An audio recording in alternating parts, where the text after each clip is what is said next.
Good morning, good morning, good morning. Happy weekend, guys. Happy weekend, everyone. It's 9:50 a.m. here in Vienna, Austria, and in the Philippines, it's 3:50 ng hapon.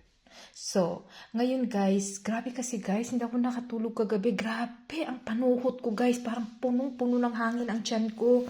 Kaya ngayon, napaaga ako nagising, nagluto ako nito guys, scrambled egg.